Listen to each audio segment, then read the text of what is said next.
ហើយកែទាំងអស់គ្នាមកចុងក្រោយមកដល់ហើយបន្ថែមផ្លែឈើអេនេះក្រែជាលបោស៊ូលបោស្គាល់គេមែនទេនោះមិនស្គាល់ទេប្រកាសជាមិនស្គាល់ហើយតកែធំដូចជាលោកស៊ូមិននឹងអាចស្គាល់អ្នករត់តុកទៅដោយសារតែគាត់ល្បីខ្លាំងដូច្នេះមានគេស្គាល់គាត់ច្រើនមានអីចម្លែកទៅអេអ្នករត់តុកឈរនៅទីនេះហើយមានរឿងអ្វីខ្ញុំអាចហៅបន្ថែមទៀតបាទលោកតកែបងប្អូនយើងញ៉ាំផឹកឲ្យសប្បាយចិត្តចោះខ្វះអាហារហៅថែមទៀតមិនណាឡូថ្ងៃនេះអរគុណដល់ពួកឯងទាំងអស់គ្នាហើយថ្ងៃនេះគឺមានកិត្តិយសខ្លាំងណាស់ដែលលោកស៊ូបានអញ្ជើញពួកយើងដោយផ្ទាល់ពុំមែនអើយលោកតកែស៊ូខ្ញុំសប្បាយចិត្តណាស់នេះពិតមែនហើយខ្ញុំពិតជាមានកិត្តិយសណាស់ដែលបានរួមការងារជាមួយលោកស៊ូមកលើកពេងចូលលើកដាច់លើកដាច់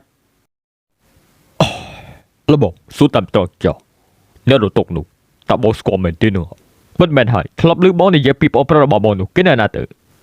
ឮបែបនេះខ្ញុំក៏ចង់ដឹងដែរបងប្អូនរបស់លោកស៊ូតើគេមានសមត្ថភាពបែបណាទៅខ្ញុំក៏បានស្គាល់គេតាំងពីនៅក្មេងមកម្ល៉េះគេគឺមានទឹកចិត្តល្អណាស់ឲ្យតែឃើញអ្នកនៅជុំវិញខ្លួនរងទុកគេគឺមិនឈរមើលទេឮបែបនេះគេជាមនុស្សល្អម្នាក់ហើយពិតមែនហើយក្រុមហ៊ុនរបស់គេខ្សែធនប៉ុន្តែគេមកបានទូរស័ព្ទមកប្រាប់ខ្ញុំទេគេសុខចិត្តចេញទៅធ្វើការនៅក្រៅដោយខ្លួនឯងក៏មិនសុំឲ្យខ្ញុំជួយដែរគេគ្រាន់តែម្ចាស់ទីបងមកល្បាតជាមួយប៉ុន្តែអ្វីជាបងប្រុសបើជាបងប្អូនហើយត្រូវចេះជួយគ្នាទៅវិញទៅមកគេបាច់ជាលាក់នឹងខ្ញុំ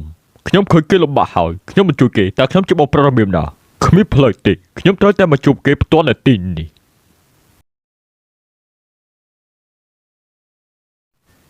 យ៉ាងម៉េចបើខ្ញុំមិនមករកឯងមកទៅរកខ្ញុំទេបងប្រុសដូច្នេះបងគឺបានដឹងទាំងអស់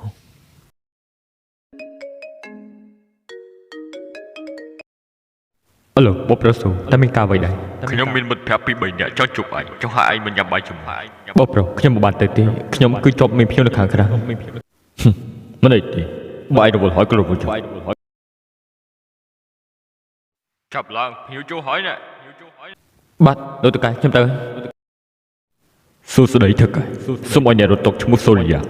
មកបម្រើតុកខ្ញុំទៅបាក់ទេបាទគ្មានបញ្ហាទេអរគុណហើយ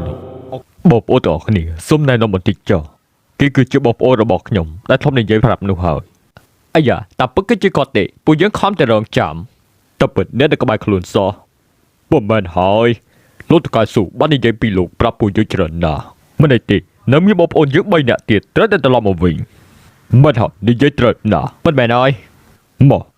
ពួកយើងលើកពេកសិនទៅបងប្រុសនៅពេលខាងមុខអរគុណដល់បង